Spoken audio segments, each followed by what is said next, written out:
అద్భుతంగా మాట్లాడిండారప్ప రెడ్డి గారు. Yes, now I request to speaker Naidu Aadhi Pinisetty so గారు. థ్యాంక్ యూ జైతు, నన్ను సీనియర్ అని పిలవాలా, ఎప్పుడో వచ్చారు ఈయన అని చెప్పలా. సో ఫస్ట్ హీరో చూసి ఇన్స్పైర్ అయ్యని చెప్పారు కదా, నాకు ఎగ్జాక్ట్గా ఆయన మైండ్లో ఏం వెళ్ళిందో నాకు తెలుసు. ఈడే హీరో అయిపోయాడు, మనం అవ్వలేమా? లేదు ఆది అంటే నేను ఎందుకు ఇన్స్పైర్ అయ్యానంటే, ఒక హీరో కావాల్సిన లక్షణాలు అన్నీ ఆదిలో ఉండే.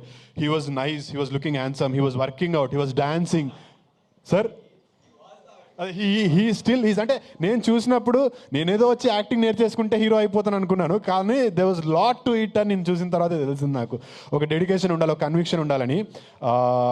That is what I meant. And అస్సలు నేను అస్సలు ఇబ్బంది పడను. You are definitely my senior in everything. వేసాడు మళ్ళీ.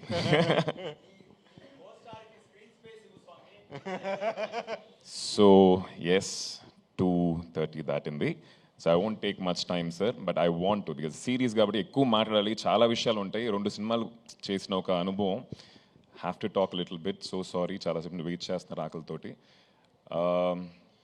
ప్రెస్ అండ్ మీడియా వచ్చినందుకు చాలా థ్యాంక్స్. అండ్ ఈరోజు మా చీఫ్ గెస్ట్ సాయి దుర్గా తేజ్ లేరు ఇప్పుడు, he just went. And I think thanks lot to him for coming here and మమ్మల్ని సపోర్ట్ చేసినందుకు. ప్రతి ఒక్క యాక్టర్కి డిఫరెంట్ స్క్రిప్ట్స్ చేయాలనే ఒక కోరిక ఉంటుంది, అండ్ పొలిటికల్ డ్రివెన్ ఫిల్మ్ చేయాలని చెప్పి నాకు ఉండేది మైండ్లో.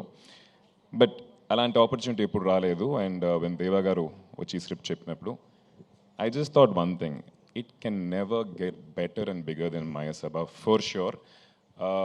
చాలా సంవత్సరాలుగా రాశారు, అందరూ చెప్పారు అది. And there's a lot of R&D that has gone into writing Maya Sabha.